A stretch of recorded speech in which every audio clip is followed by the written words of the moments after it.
For those of us who are married, like myself, presumably we're going to be retiring with our spouses.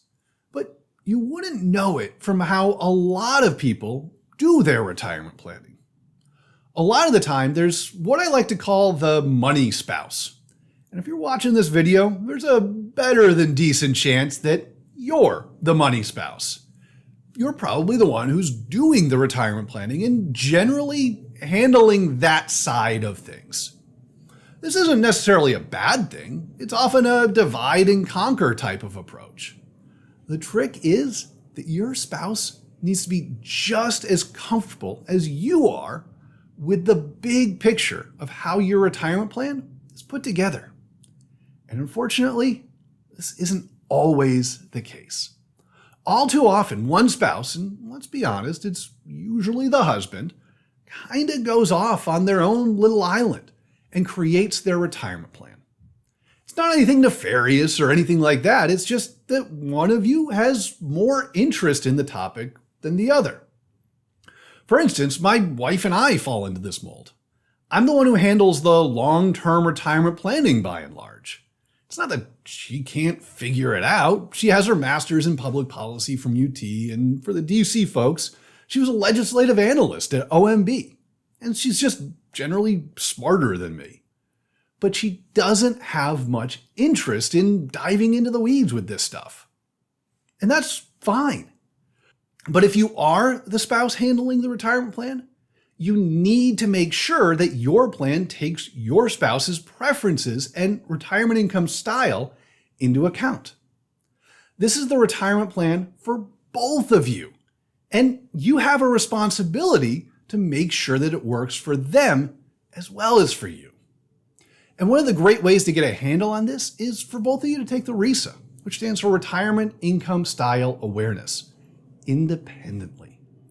The RISA is a really powerful tool for identifying your retirement income style, like it says in the name, and also just generally how you approach retirement.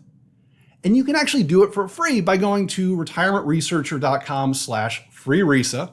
The link's down in the description below here as well. But you really should take the RISA separately from each other because it's really common for spouses to have different retirement income styles. We haven't actually collected any specific data on this, but anecdotally, it's a pretty common story. And it's borne out when you look at the results for men and women separately. Men tend towards the total return approach, which is more market-oriented, and women tend towards the income protection approach, which is more focused on reliable income sources. And just like earlier, my wife and I fit this stereotype as well. I'm pretty comfortable with the total return approach, and she is emphatically not. She really wants to know that everything's locked down and exactly how everything is going to play out, whereas I'm not as concerned about that. But just like everything else in marriage, the solution here is communication.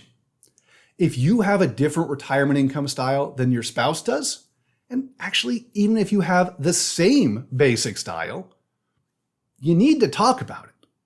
There's no specific script, but you need to find an approach that works for the both of you. What are the things they're most worried about? What are the things you're most worried about? And are there ways of addressing them? If you want to make sure that you have your essential expenses, plus a little bit more, locked down, and your spouse wants to shoot for more growth to potentially increase your annual spending, well, you might go out and buy an annuity or build a bond ladder to increase your reliable income beyond your Social Security benefits and any pensions that you might have. But you could also, at the same time, use a more aggressive investment allocation. That extra reliable income might mean that you'd be more comfortable taking on more risk with your investments, since the income that your investment portfolio is going to be covering is less essential than it would have been otherwise. Don't go overboard here, though. You still need to live with whatever the portfolio does out into the future. And it doesn't have to specifically be about the quote-unquote strategies in the plan. It doesn't need to be about your ratio of stocks to bonds or whether to buy an annuity or anything like that.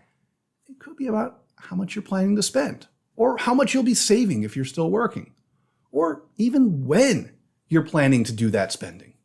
For instance, if one of you is worried about outliving your money, but the other really wants to do some traveling and go on all of their bucket list trips while you're both still young and healthy and active, maybe you budget those in for the first few years after retirement. But you pull back on the spending a little bit more when you're towards the bottom of the retirement spending smile. And if you want to know a little bit more about what that means, as always, there's a link in the description below. There are all sorts of different permutations here, but the goal is to find something that works for the both of you. Talk it out and find some things that you can both live with. And not just live with, but be happy with. This is both of your retirement, and your retirement plan needs to represent the both of you. Like I mentioned earlier, the best way to get this process started and make sure you're both on the same page is for both of you to independently take the RISA for free. This will give you a ton of information about how each of you approaches retirement and what you're most concerned about with your retirement income. If you're interested, you can take the RISA for free to get a really good handle on your retirement income style. Just go to retirementresearcher.com/free RISA, all one word, and sign up to take it. The test only takes about 15 to 20 minutes to complete and will give you the information that you need to find the plan that works for the both of you. If this was helpful, be sure to like this video and subscribe to our channel so you can see what we're up to. If you have any questions on this or any other questions that you would like to see us answer, just drop them in the comments below. You can also check us out on the web at retirementresearcher.com and make sure to sign up for our weekly newsletter to keep up to date with everything that we've got going on.